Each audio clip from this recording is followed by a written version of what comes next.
This has been something that I've wanted to do for a long time, and I'm gonna keep this as real, as raw, and as uncut as possible. And the whole purpose of me putting this together is because I think people see an accomplishment. They see, maybe the wins. They see, the success. And they feel like success is so far away. You feel like, I'm not talking to the, people who think they know everything. This isn't for people who are perfect. This is more for the people that have been broken, for the people that are broken, for the people that are striving for something bigger, and really just for the people that want to create a legacy and do great things.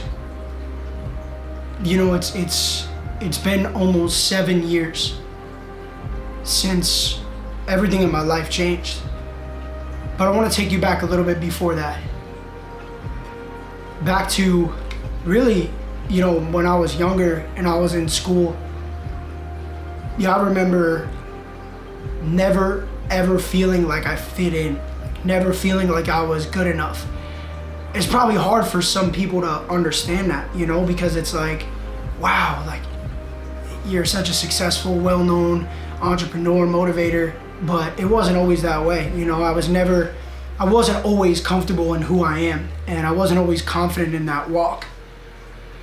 And I remember in middle school and high school, that's when the whole ADD, ADHD thing started, right? And I went to the doctor, and the doctor said, you have, ADD, which I guess at the time was kind of it was looked at as a disorder.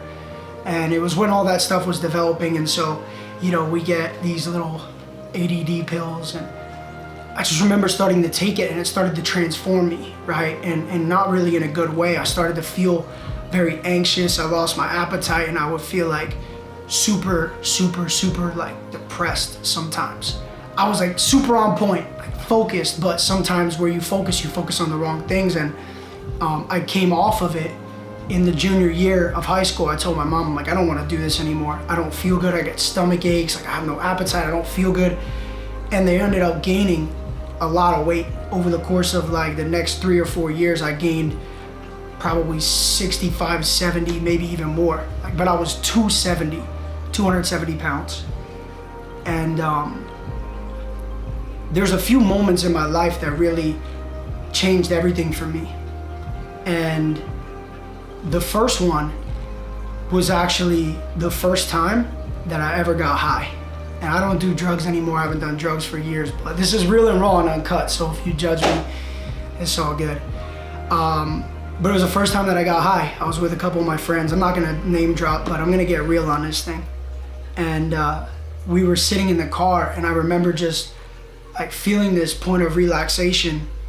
And I just closed my eyes and I leaned back, and I started seeing my life from a third party standpoint. I started to see from the outside in what I was. And not that life is all about your physical appearance, right? Life is a lot about you internally, but you need to be open and willing. And I was never open and willing to look inside of me. I was never open and willing to accept who I was, and I didn't feel comfortable. Even though I had friends, I had a small group of friends, and we loved sports, and we loved the Yankees, and I wasn't depressed. Don't get it twisted, but I wasn't confident in who I was. And I remember that night, everything changed. It felt like everything made sense. And in 30 minutes, I saw my life like a movie, and I realized that's around the same time that I started watching Entourage.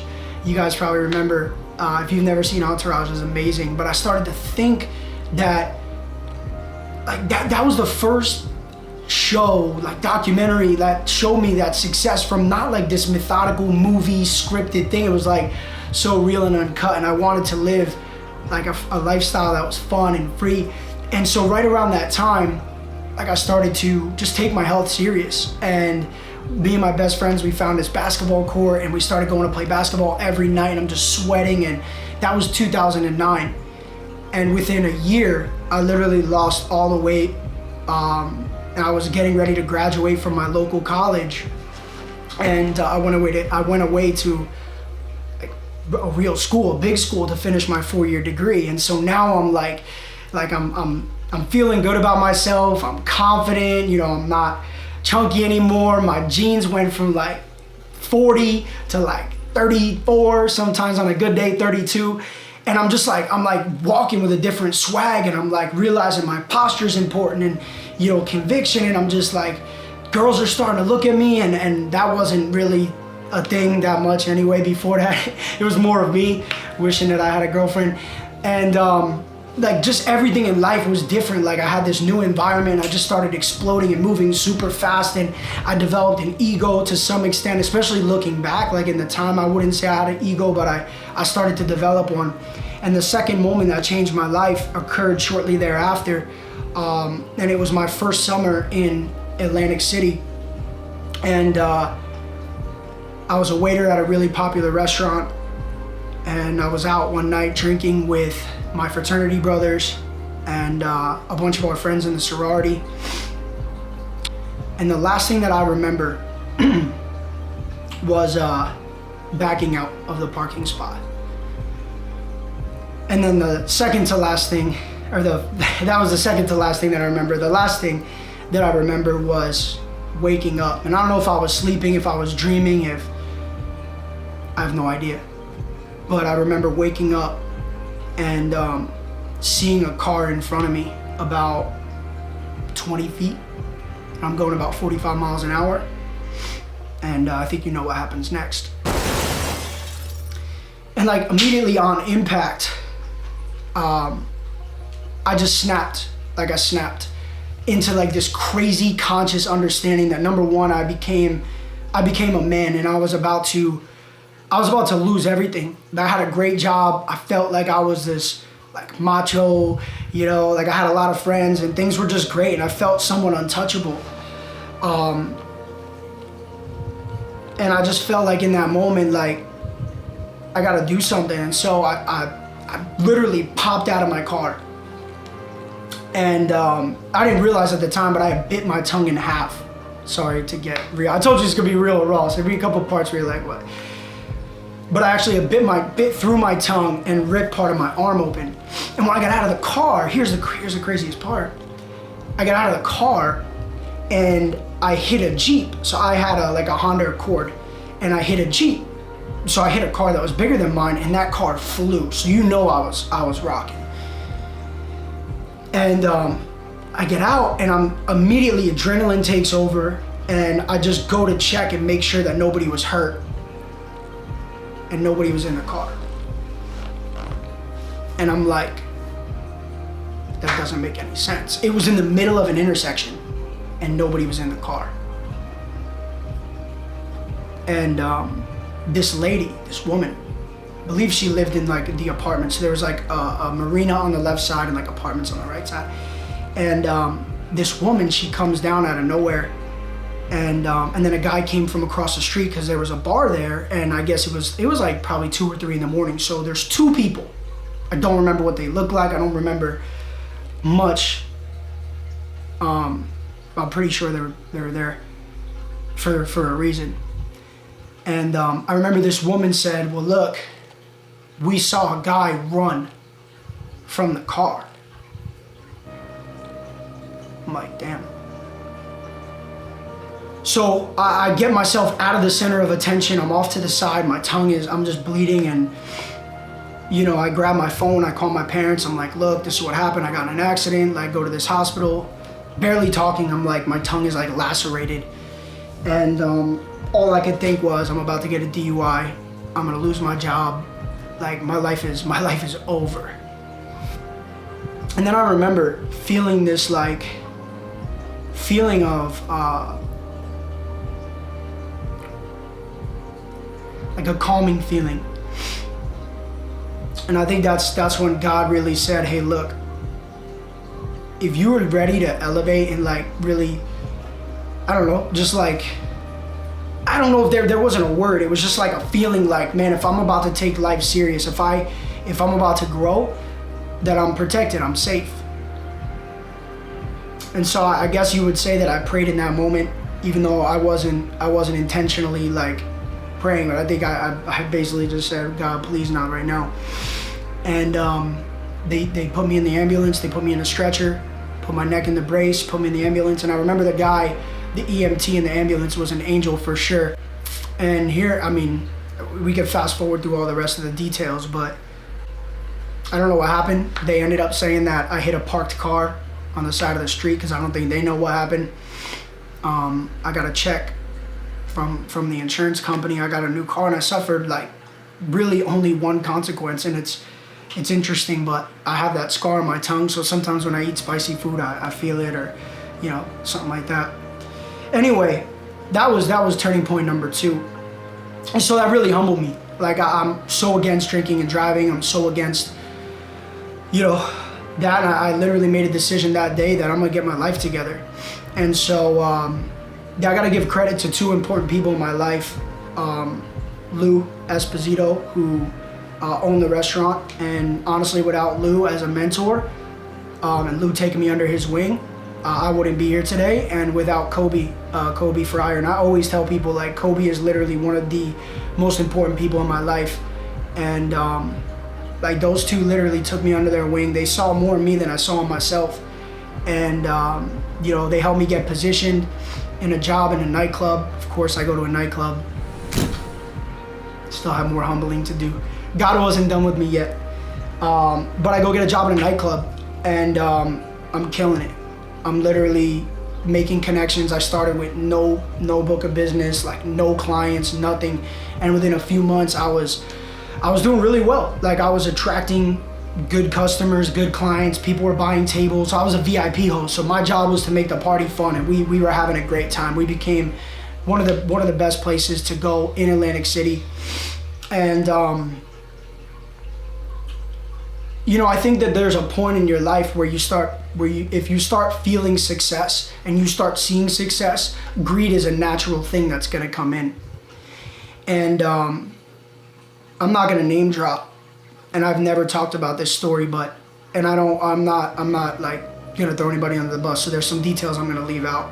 And I wasn't sure which direction I wanted to go, but this isn't too like, I'm comfortable with where I am, but there was an individual that introduced me to a strategy with hotels. So essentially they use like player cards in the casinos, and they get discounts on hotel rooms.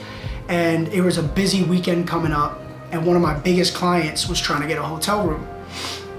And the rooms were like $800 a night. So I had never done it before. I hit up my boy. I was like, yo, I need a room for so-and-so. He's like, cool, I got you. And the guy only wanted to come in on Saturday and Sunday, but the room was for Friday, Saturday, and Sunday. So he's like, look, you could sell the room for the Friday night and make a little cash. I was making like 8 to 10 grand a month at the time. In my job, I had a good job. I was making good money. And for some reason, I felt like making an extra $300-400 was important. And so I did. I went to go sell the room.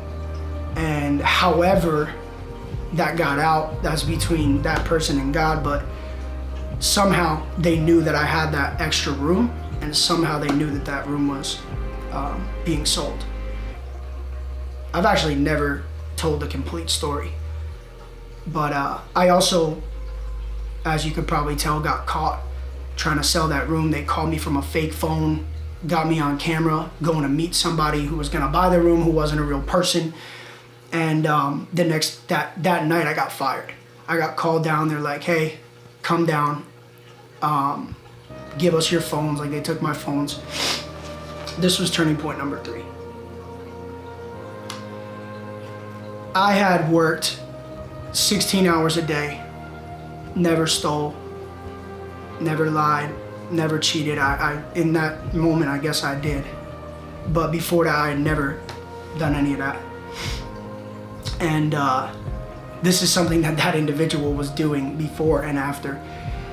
And the executive of the club, I'll never forget, he sat me down in the office, and he said, bro, why'd you do that? And I said, I don't know. Somebody told me we could get rooms that way. He's like, but I told you, like, he had to pay full price for the room. And I'm like, yeah, I know, I understand. He said, look, you're fired. And I was like, what? I couldn't believe it. Like, I had like done I built my career. It was like 8-9 months. Like I literally put everything into it, and everybody that worked there, all my colleagues, like all the people that were around, they knew like the energy and the passion that I put in, the fun that I had. But he said something to me on the way out that literally changed my life forever, and I'm so grateful for him. So you know who you are, and if you end up watching this, thank you. Honestly, not sarcastic at all. Like, honestly, I'm very grateful that you had the wrong impression of who I was. But he said, you should go do something that doesn't involve people, because you're not a people person. You're not a good person. And I said, okay. And I literally grabbed my stuff. I got up and left. He made me sign this thing that said, if you tell anybody that you got fired, we're gonna sue you.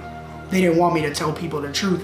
So I had to lie to my clients. I had to lie to my coworkers and say that I was sick for a week, but whatever. Anyway, that ain't even besides the point, because I'm gonna start to get in my feelings about the technicalities. But anyway, that was a night that I made a decision to get all in network marketing.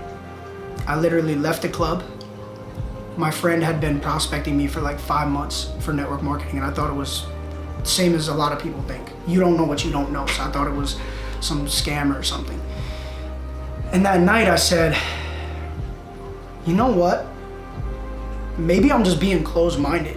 Like, maybe there's something there. Maybe I'm just being skeptical about something I don't even know the facts. And I thought, well, I could go get a job anywhere and bring clients, that's cool. But then I remember calling my mom and I told her what happened, and she's like, what are you gonna do? And she started crying. She's like, what are you gonna do? And I said, I don't know, but I'm not scared. It was the second time in my life that I really felt that calming feeling, like God was about to do something 10 times bigger. And I didn't know what, I had no idea, but I go to the gym. I see the guy that's been trying to sponsor me for months, and I walked up to him. I said, bro, I'm ready, let's rock. And the rest was history. That was September 4th, 2013.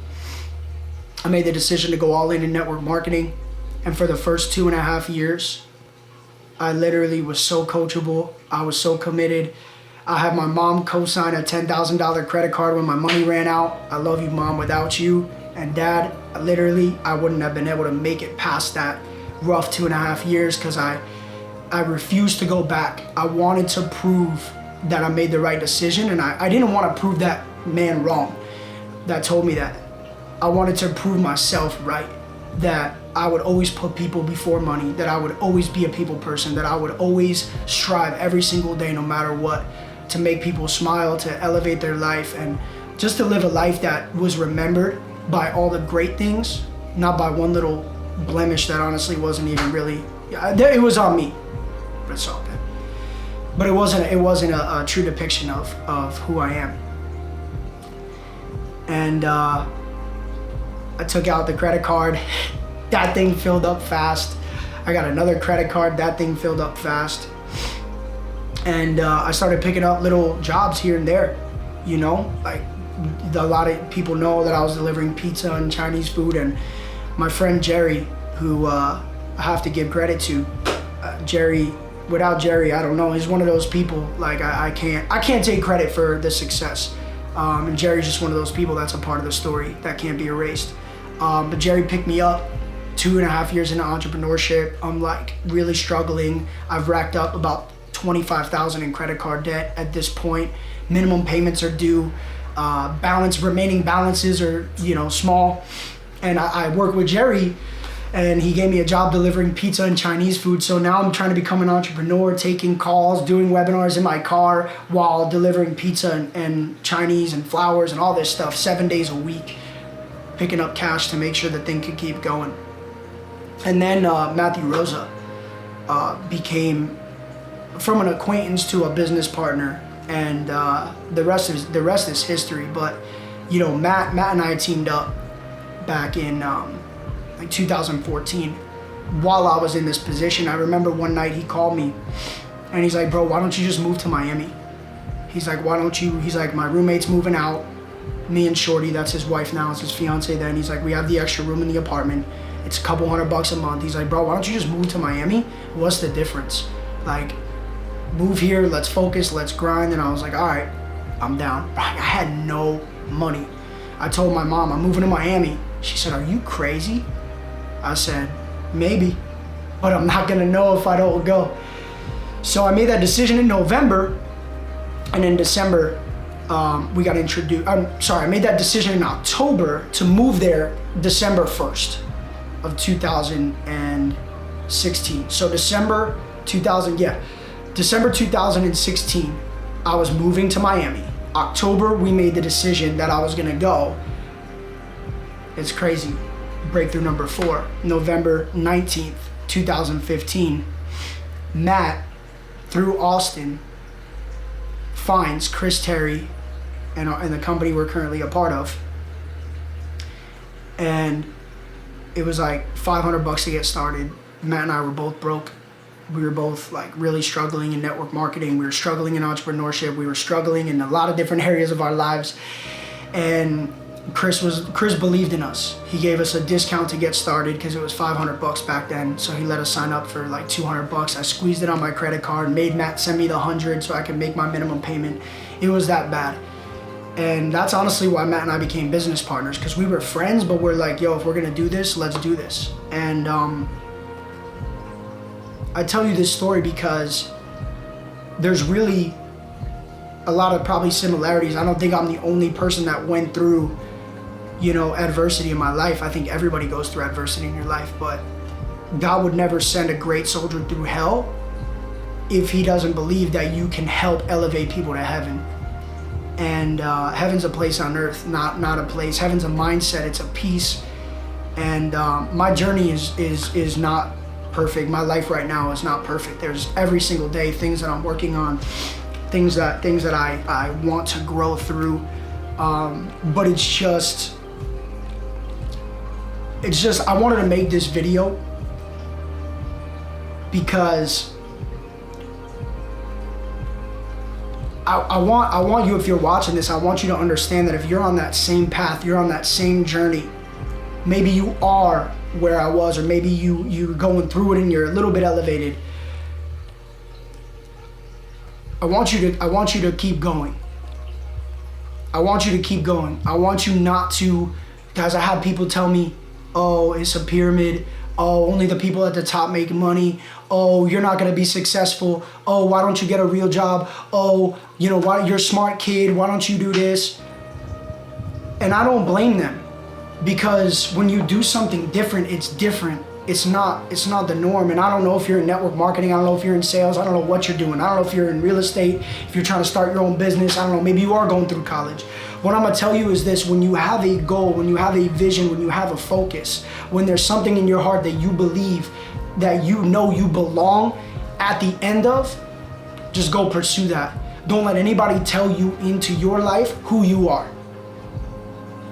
And don't take things personal, because I got success in network marketing, but honestly, I couldn't have breakthroughs until I forgave certain people that hurt me, forgave certain girls that, gave up before. And it's just funny, like when you can close certain doors, but then open other doors that you haven't opened, and just be real with yourself and take that internal reflection, the abundance, the opportunities, everything is about to open up. And right now, things in my life are amazing. Like, I'm so blessed, and it's not even about the money, honestly. It's really not. At this point, like, it's about the legacy. And I wanna wrap this video up just by saying, if you watched it all the way through, just go get it. Like, don't let anybody steal your dream. Don't let anybody tell you you're not good enough. And don't let the current state that you're in right now suppress you from the state that you want to be in. I think back to that first night in the car when I leaned back and I saw my life sort of where it is right now. It's crazy, but if you have a vision, anything's possible.